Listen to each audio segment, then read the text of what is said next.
बात करते हैं हमारे जो मैंने पिछले लेक्चर में जो चीज़ छोड़ी थी, दैट इज़ के क्रेडिट क्रिएशन की वजह से मनी सप्लाई पे क्या इफ़ेक्ट आता है, आरबीआई कैसे स्टेप्स उठाती है सिचुएशंस को कंट्रोल करने के लिए, कब ज़्यादा लेंडिंग प्रोवाइड करती है। मतलब लेंडिंग प्रोवाइड करना मतलब सीधी बात है मनी सप्लाई बढ़ाना। लोगों को अगर लोन वगैरह दिए जाते हैं तो इन शॉर्ट इसका यही मतलब है कि मनी सप्लाई हम लोग बढ़ा रहे हैं इकोनॉमी के अंदर, ठीक है। सो अगर क्रेडिट क्रिएशन बढ़ता है, अगर ज़्यादा क्रेडिट करती है कमर्शियल बैंक्स, तो इनडायरेक्टली क्या हो जाता है, ultimately that money supply economy में इंक्रीज हो जाता है, क्योंकि लोगों को लोन पैसा मिलने लगता है। ये पूरा प्रोसेस मैं आपको यहाँ पे क्लियर करती हूँ आज के वीडियो लेक्चर में कि किस तरीके से इफ़ेक्ट आता है उस चीज़ का, मनी सप्लाई कैसे बढ़ता है। क्रेडिट क्रिएशन के बढ़ने से मनी सप्लाई बढ़ता है, उस चीज़ को प्रूव करना है इस लेक्चर में अपने को, ठीक है। सो यहाँ पे फॉर एग्जाम्पल हम लोगों ने देखा था कि जो बैंक है उसके पास जो भी डिपॉजिट्स आए, से फॉर एग्जाम्पल 1000 रुपीज़ आए, 1000 का उसने क्या किया, सीआरआर रखा किसके पास, आरबीआई के पास, ठीक है। सो से फॉर एग्जाम्पल ये 200 रुपये अपने ने ये चीज़ ली थी, ओके। बाकी का उसने क्या किया, 800 रुपये का लोन किसी को प्रोवाइड किया था, ठीक है। तो ये टेबल भी मैंने यहाँ पे रखी है ताकि आपको एकदम क्लैरिटी आए, ऐसा नहीं कि ये टेबल को भूल जाओ आप। सो 800 का अपने ने क्या किया, से फॉर एग्जाम्पल जैसे इधर मिस्टर बी को लोन दे दिया, ठीक है। अभी यहाँ पर ये सीआरआर की वजह से, क्योंकि यहाँ पे मेन खेल जो खेल रहा है ना, मेन प्लेयर जो है that is cash reserve ratio. ये कैश रिजर्व रेशियो की वजह से ही या तो कमर्शियल बैंक ज़्यादा क्रेडिट कर सकती है या तो कम कर सकती है, तो यहाँ पे वो हमको समझना है, ठीक है। सो यहाँ पे हम लोगों ने से फॉर एग्जाम्पल ये हमारा कैश रिजर्व रेशियो, अब कैश रिजर्व रेशियो यहाँ पे जनरली हम लोगों ने कितना लिया, 20%, ओके। यहाँ पे हम लोग दोनों तरफा बात करेंगे। अगर सीआरआर कम हो जाता है तो मनी सप्लाई पे क्या इफेक्ट होता है, और अगर सीआरआर ज़्यादा हो जाता है तो मनी सप्लाई पे क्या इफेक्ट होता है, दोनों चीज़ों रिलेटेड अपने यहाँ पे बात करेंगे। सो यहाँ पे लेती हूँ कि अगर सीआरआर से फॉर एग्जाम्पल 25% हो गया, ठीक है, और यहाँ पे बात करती हूँ से फॉर एग्जाम्पल यहाँ पे सीआरआर हो गया 15%, ठीक है। डिपॉजिट्स 1000 रुपये लेकर ही चलना है, आपको दिमाग में वो रखना है अपने को। सो यहाँ पे 1000 का कितना होता था अपने पास, 1000 को इंटू करती हूँ मैं 20 के साथ, तो यहाँ पे सीआरआर कितना रखना पड़ता था, 200, तो बाकी अमाउंट कितनी बचती थी, 800। अगर यहाँ पे 15% रखूँगी, मतलब यहाँ पे सीआरआर मुझे कितना रखना पड़ेगा, सीआर कैश रिजर्व 150, बाकी लोन कितना दे सकती हूँ मैं मार्केट में, यहाँ पे से फॉर एग्जाम्पल 1000 में से 150 माइनस, तो यहाँ पे क्या बचेगा आपके पास 850। और पहले हम लोग ये सिचुएशन की यहाँ पे बात कर लेते हैं। सो 850 यहाँ पे वो लोन अभी क्या कर रही है, अगर सीआरआर का रेट कम हो गया, सीआरआर का रेट क्या हो गया, कम हो गया, पहले 20% था अभी 15% हो गया है, तो सीआरआर क्या हो गया, यहाँ पे कम हो गया। और लोन्स मार्केट में कमर्शियल बैंक्स ने लेंडिंग क्या किया, commercial bank can be termed as a CB, हाँ मैं शॉर्ट में लिख रही हूँ उस चीज़ को। कमर्शियल बैंक लेंडिंग क्या कर रही है, लोन्स क्या कर रही है, क्रेडिट क्या कर रही है, ज़्यादा प्रोवाइड कर रही है, ठीक है। मैं इधर शॉर्ट में ऐसे भी लिख सकती हूँ कि कमर्शियल बैंक्स का क्रेडिट क्रिएशन क्या हो जाएगा, बढ़ जाएगा, क्योंकि अब वो लोन क्या दे रही है, लोगों को ज़्यादा दे रही है। कब, जब सीआरआर कम हो गया है। अब जब लोन ज़्यादा दे रही है, ठीक है, लोगों के पास पैसा जा रहा है, लोन्स जा रहे हैं, तो उससे क्या हो रहा है, मनी सप्लाई क्या हो रहा है, इंक्रीज हो रहा है। और अगर मनी सप्लाई इंक्रीज होता है मतलब लोगों की इनकम्स, इन्वेस्टमेंट्स वगैरह बढ़ती है। सो इनकम्स बढ़ती है तो क्या हो जाता है, डिमांड्स बढ़ जाती है, क्योंकि अगर मेरी इनकम बढ़ेगी तो डिमांड क्या हो जाएगी, सीधी बात है, बढ़ जाएगी। अब ये सिचुएशन को हम लोग आज के टाइम, जो हमारा आज का जो इंडिया का सीन चल रहा है कि लॉकडाउन की वजह से लोगों की इनकम्स ख़त्म हो गई है, ठीक है। अब कुछ तो करना पड़ेगा आरबीआई को कि कैसे वो प्रोवाइड कर रही है या क्या कर रही है। तो इस लॉकडाउन के सिचुएशन में जो हालत हो चुकी है लोगों की, बिजनेस नहीं चल रहे हैं, इन्वेस्टमेंट्स नहीं है, प्रोडक्शन नहीं हो रहा है, जो एकदम डिप्रेसिव पीरियड हो चुका है, ठीक है, हमारा एकदम डिप्रेसिव पीरियड हो गया है, हम लोग अपने सेविंग्स में से चल रहे हैं, ठीक है। तो यहाँ पे उस पीरियड में क्या करती है मनी सप्लाई, क्योंकि बढ़ाना है अब ऐसे स्टेज पे, क्योंकि लोगों के पास पैसा नहीं है, ठीक है। तो आरबीआई क्या करती है, क्योंकि ये सीआरआर डिसाइड कौन करता है, आरबीआई डिसाइड करती है। तो ये एक सीआरआर को मैं ऐसे बोल सकती हूँ कि एक कंट्रोलेबल इंस्ट्रूमेंट है। मनी सप्लाई को अगर बढ़ाना हो, अगर मनी सप्लाई कब बढ़ेगा, जब लैंडिंग कमर्शियल बैंक्स बढ़ाएगी, ज़्यादा वगैरह लोन देगी, और लोन कब ज़्यादा देगी, जब डिपॉजिट्स का आरबीआई अपने पास कैश रिजर्व कम रखवाएगी, तो कमर्शियल बैंक के पास ज़्यादा लोन देने के लिए पैसा होगा। तो अगर वो लोन्स वगैरह ज़्यादा देगी, जिसकी वजह से मनी सप्लाई क्या हो जाएगा, बढ़ जाएगा। और अगर इकोनॉमी में मनी सप्लाई बढ़ जाता है, तो जैसे फॉर एग्जांपल लोगों को लोन्स मिलने लगे तो लोग इन्वेस्टमेंट्स करेंगे, प्रोडक्शन होगा, फिर से जो अनएम्प्लॉयड पर्सन है उनको फिर प्रोडक्शन होगा, तो हम लोगों को लोग चाहिए होंगे, ठीक है। तो एम्प्लॉयमेंट इंक्रीज़ होगा, लोगों की इनकम्स बढ़ने लगेगी, लोगों की डिमांड्स बढ़ने लगी थी।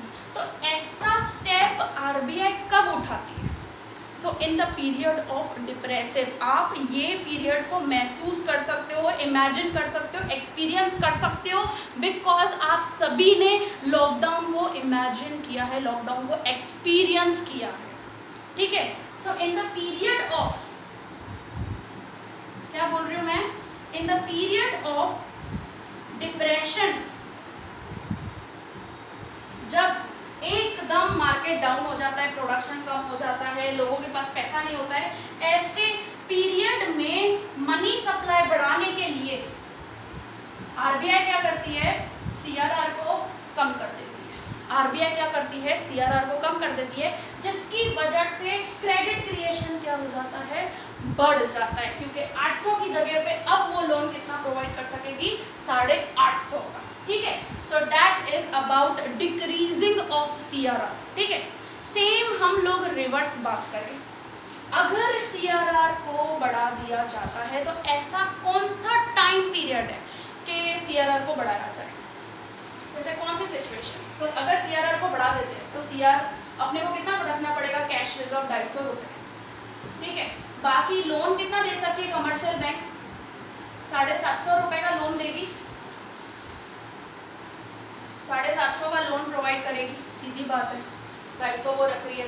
तो यहाँ पे क्या हो जाता है, कमर्शियल बैंक की लैंडिंग, या मैं बोल सकती हूँ कमर्शियल बैंक जो क्रेडिट क्रिएट करेगी वो क्या करेगी, 800 की जगह पे अब क्या कर रही है, सिर्फ 750 तक की, क्योंकि सीआरआर 750 ही लोन वगैरह प्रोवाइड कर रही है, क्योंकि सीआरआर को क्या किया है, आरबीआई ने बढ़ा दिया है। और अगर लैंडिंग कम हो जाएगी तो लोगों के पास लोन्स वगैरह पहुंचेंगे नहीं, लोगों के पास पैसा पहुंचेगा नहीं, तो मनी सप्लाई क्या हो जाएगा, कम हो जाएगा। और मनी सप्लाई अगर कम हो जाता है तो इन्वेस्टमेंट्स कम, ठीक है, इन्वेस्टमेंट्स वगैरह कम हो जाती है, लोगों की इनकम्स वगैरह क्या हो जाएगी, क्योंकि इन्वेस्टमेंट कम, प्रोडक्शन कम, अनएम्प्लॉयमेंट, ठीक है। सो ऐसा सीन आ जाता है, लोगों की इनकम्स कम हो जाती है। सो ये इनकम्स कम कर दी, डिमांड्स क्या हो गई, इनकम्स की वजह से लोगों की इनकम कम हो गई, तो डिमांड्स क्या हो गई, कम हो गई। अब ऐसा स्टेप क्यों उठाती है आरबीआई, क्योंकि ऑलरेडी जनरल पब्लिक के पास अंदर ही अंदर बहुत ज़्यादा पैसा है, महंगाई बहुत ज़्यादा बढ़ गई है, उस महंगाई को कंट्रोल तो करेगी ना सरकार, तो आरबीआई इस चीज़ का स्टेप उठाती है। So in the period of inflation,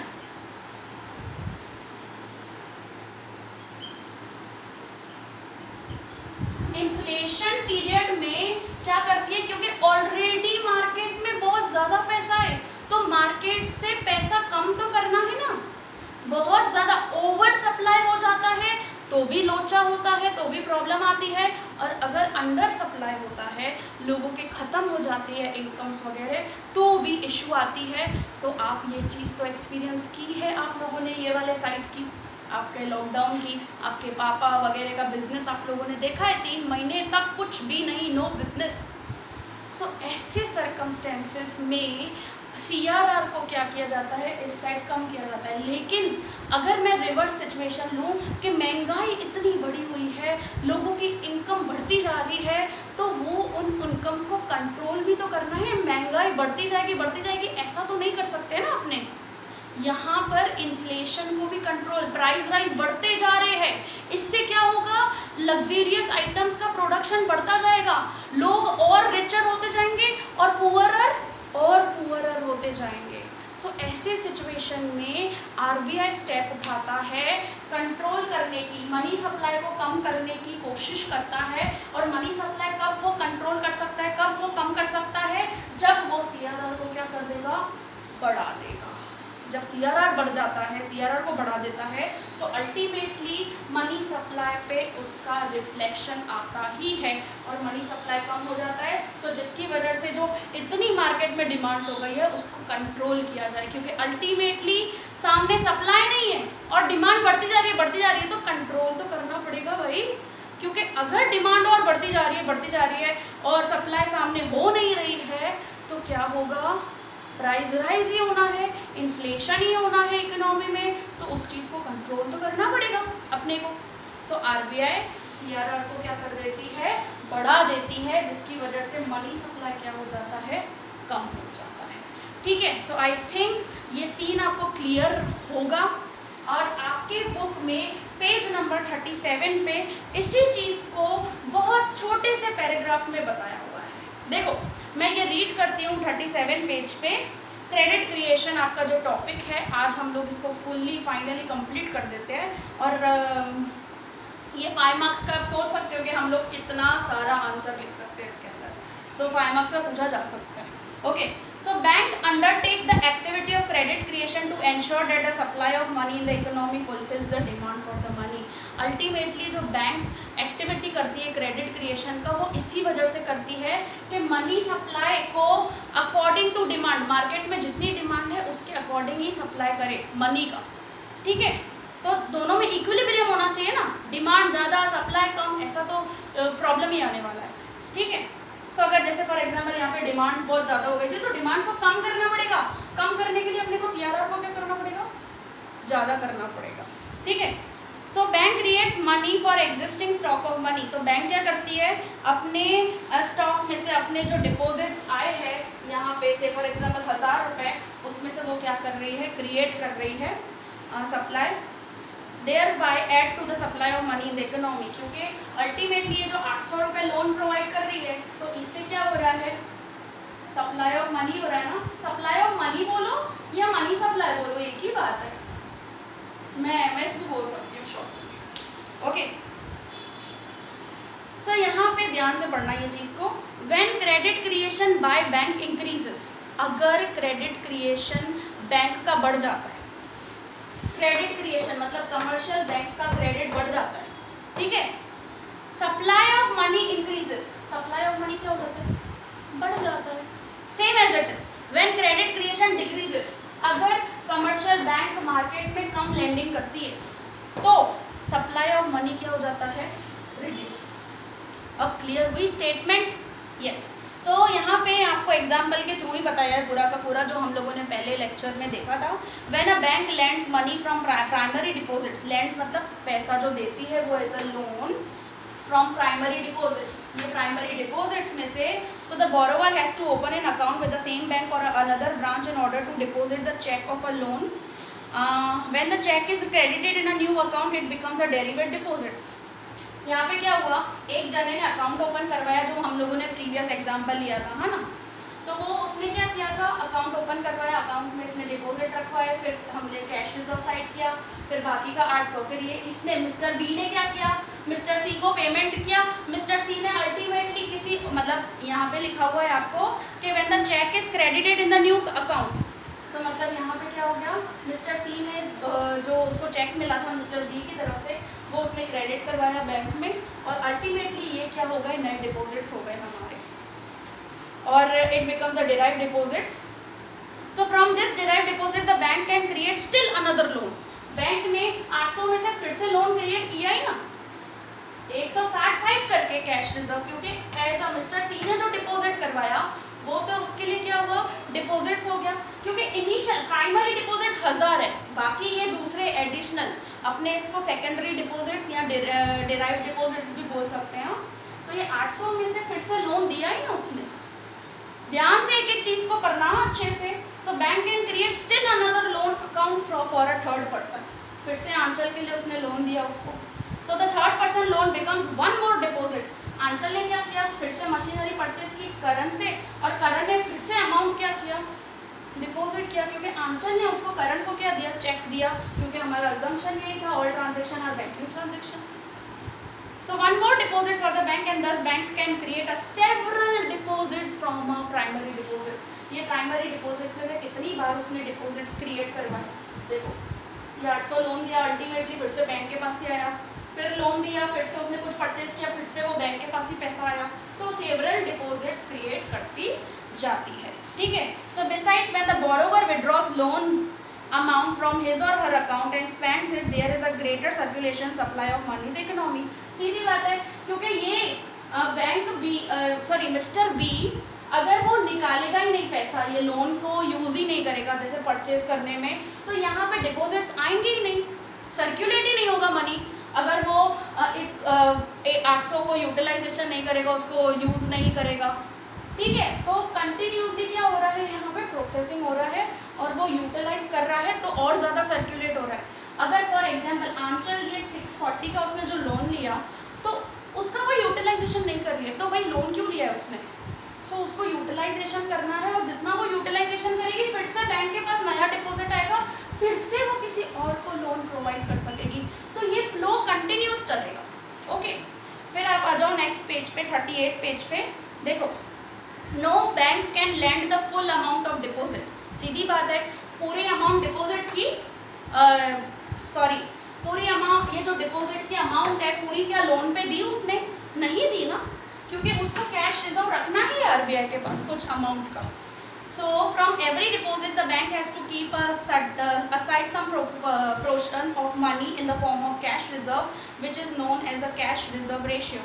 so cash reserve ratio यहाँ पे अपना CRR उसके फॉर्म में उसको इतना परसेंटेज रखना ही है, ठीक है। So thus they can lend the remaining money supply. सो हम लोगों ने जो यहाँ पे एग्जांपल लिया है वही एग्जांपल यहाँ पे बताया हुआ है। So if a bank has a primary deposits, हम लोगों ने भी 1000 रुपये प्राइमरी डिपॉजिट्स ही लिए हैं, सेम एज इट इज ये रहे हमारे प्राइमरी डिपॉजिट्स, और हम लोगों ने भी CRR कितना लिया है, 20% ही लिया है।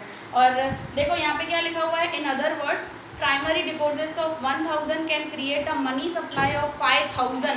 मैंने आपको बताया था ना 1/CRR हमारा क्या है, क्रेडिट मल्टीप्लायर है, कितने टाइम्स हम लोग क्रिएट कर सकते हैं। तो यहाँ पे देखो 1/20 करोगे, 1/20%, तो यहाँ पे मैं कर देती हूँ 1/20%, तो यहाँ पे क्या आ जाता है 100/20 = 5। तो ये 5 टाइम्स वो क्रिएट कर सकती है, तो ये हमारा 5000 इस तरीके से आया, ओके। सो यहाँ पे आपको वही टेबल दी हुई है जो हम लोगों ने सॉल्व की थी लास्ट लेक्चर में, और क्रेडिट क्रिएशन की फॉर्मूला आपको दी हुई है, primary deposit into 1/CRR, okay. So next यहाँ पे चीज़ क्या ली है कि when customers withdraw more money than the deposited amount from their current account, it is also called as a overdraft facility. हम लोगों ने प्राइमरी फंक्शंस के अंदर ये बात की थी कि करंट अकाउंट वाले ओवरड्राफ्ट भी निकाल सकते हैं, मतलब जितना बैलेंस नहीं है उतने उससे ज़्यादा भी वो अमाउंट निकाल सकते हैं। सो उसको हम लोग ओवरड्राफ्ट फैसिलिटी बोलते हैं, और ओवरड्राफ्ट को मैंने आपको बताया था कि इसको शॉर्ट टर्म लोन भी बोलते हैं अपने, तो डैट उस तरीके से भी कमर्शियल बैंक्स क्रिएट कर सकती है credit, okay. So it also leads to the credit creation. So that's it about the credit creation. I hope it must be clear to you. So thank you, have a nice day.